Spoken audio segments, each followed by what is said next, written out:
రాజకీయాలు ఎన్నైనా ఉండని, మళ్ళీ కొట్లాడుకుందాం, చాలా వివరాలు మాట్లాడుకుందాం, మాకేం అభ్యంతరం లేదు. రాజకీయ పరమైన చర్చ కావాలంటే ఆల్రెడీ 31 తారీఖు వరకు బడ్జెట్ ఆమోదానికి చర్చ అంటే లేదు, కొనసాగించాలంటే 1-2 తారీఖు వరకు కూడా చర్చలు చేయాలంటే మరి అనుమతితోని మా లెజిస్లేటివ్ అఫైర్స్ మినిస్టర్ ఈ రోజు చర్చకు అవకాశం ఇచ్చిన అధ్యక్ష.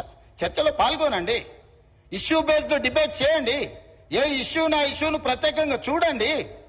మీరు ఎందుకు రాజకీయంగా కలగాపులగం చేసి రాజకీయ ప్రయోజనం తప్ప ఇంకో ప్రయోజనమే లేనట్టుగా ఈ సమాజాన్ని తప్పుదో పట్టించే విధంగా ఎందుకు వ్యవహరిస్తున్నారు, ఎందుకు ప్రవర్తిస్తున్నారో నాకైతే అర్థం కాలేదు అధ్యక్ష. మేము బాధ్యతాయుతంగా ఒక బాధ్యత నెరవేర్చాలి, ఒక గురుతరమైన బాధ్యత తెలంగాణ లక్షలాది నిరుద్యోగ యువకులు ఇవాళ మా మీద పెట్టినరు. ఈ బాధ్యత నెరవేర్చాలని రోజుకు 18 గంటలు కష్టపడి ప్రపంచంతో పోటీపడి సాంకేతిక నైపుణ్యాన్ని పెంచి నిరుద్యోగ యువకులకు ఉద్యోగ అవకాశాలు కల్పించాలని పట్టుదలతో మేము ముందుకెళ్తున్నాం అధ్యక్ష. ఇవాళ పేపర్లలో రోజు చూస్తున్నారు కదా అధ్యక్ష, ఇంజనీరింగ్ చదువుకునే పిల్లలు గంజాయి సరఫరా చేసి దొరికిరు అధ్యక్ష. డాక్టర్లు చదువుకునే పిల్లలు గంజాయి సేవిస్తూ గంజాయి కొనుగోలు చేస్తూ ఇలా దొరికింది అధ్యక్ష.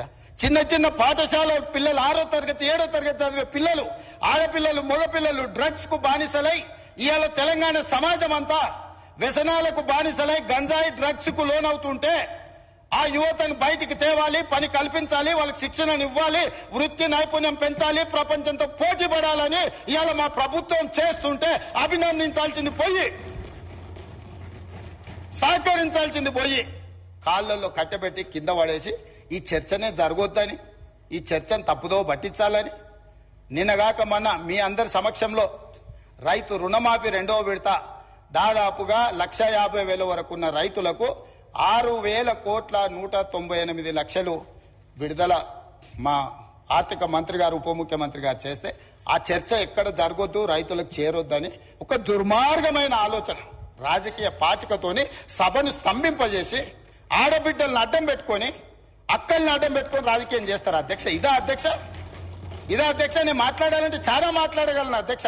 ఆ అక్కలకు నేను చెప్పగలను, ఆ అక్కల్ని నేను సొంత అక్కల్లాగానే భావించిన. ఒక అక్క నన్ను నడి బజార్లో వదిలేసినా నేనేమనలే, ఇంకొక అక్క ఎలక్షన్కి పోతే నా మీద 2 క్రిమినల్ కేసులు అయిన ఈ రోజుకునే కోర్టుల చుట్టూ తిరుగుతున్న అధ్యక్ష. మీరు మాత్రం అక్కడికి వెళ్ళి మహిళా కమిషన్ చైర్పర్సన్ తెచ్చుకున్నారు, ఎమ్మెల్యే టికెట్ తెచ్చుకున్నారు, ఎమ్మెల్యేలు అయిన. నేనేమన్నా అధ్యక్ష నా మీద కేసులు తీయాలని? అరే తమ్ముడు నా ఎలక్షన్కి వచ్చిండు, ఆయన మీద ఎందుకు కోపం, కేసులు తీయండి అని ఎప్పుడని చెప్పిండ్రా అధ్యక్ష? అయినా నేను అక్కల్ని ఏం అడగలేదు అధ్యక్ష, ఏమనలే కదా. అక్కలుగానే భావించిన, సొంత అక్కలే అని నేను భావిస్తున్నా అని చెప్పిన అధ్యక్ష. నా కుటుంబ సభ్యురాలు సీతక్క అని చెప్పిన. ఎంత అవమానకరంగా మాట్లాడిండ్రు అధ్యక్ష సీతక్క పట్ల. ఇవాళ సోషల్ మీడియాలో ఒక వీడియో పెట్టిర్రు అధ్యక్ష. నేను అది చూపిస్తే సభ గౌరవం తగ్గుతుంది కాబట్టి చూపించట్లేదు. ఇవాళ సీతక్క అక్కడ నించుంటే వెనకాల నుంచి ఒక సభ్యుడు వచ్చి ఇంకొక సభ్యుడితో మాట్లాడుతుంటే ఇవాళ టీఆర్ఎస్ నాయకులు సోషల్ మీడియాలో పెట్టిన మీమ్స్ చూస్తే మీరే ఆ వేదిక మీద నుంచి వచ్చి చెప్పు తీసుకొని కొడతారు అధ్యక్ష. వాళ్ళను చేత్తో కూడా కొట్టారు. ఒక ఆదివాసి బిడ్డ, ఉద్యమాల నుంచి వచ్చిన బిడ్డ, పేదల కోసం కొట్లాడుతున్న సీతక్కను అవమానించే విధంగా ఇదేనా మీ నీతి, మీ జాతి? ఇందుకోసమేనా మీరు ఇవాళ ఇట్లాంటి రాజకీయాలకు పనితరా? ఆమె దళిత, ఆమె ఆదివాసి ఆడబిడ్డ కాబట్టి ఆమెను అవమానించవచ్చా? ఇవాళనే అక్కలకు చెప్పదలుచుకున్న ఈ వేదిక మీద నుంచి, అక్క ఎవరి ఉచ్చులో పడి మీరు తప్పుదో పడుతుండ్రో వాళ్ళని నమ్ముకునే సొంత చెల్లెలు తిహార్ జైల్లో ఉన్నది అక్క. సొంత చెల్లెలు తిహార్ జైల్లో ఉంది అధ్యక్ష. సొంత చెల్లెల్ని తిహార్ జైల్లో పెట్టి ఢిల్లీకి వెళ్ళి మమ్మల్ని లోపలేకు, మా చెల్లెలు కావాలంటే ఇంకో ఏడాది లోపల పెట్టని బేరసారాలు చేసుకున్న నీచుల అధ్యక్ష వాళ్ళు. వాళ్ళ గురించి ఏందక్క మీరు మాట్లాడేది? ఈ అక్కల కోసం కొట్లాడింది నేను అధ్యక్ష, వాళ్ళు కాదు.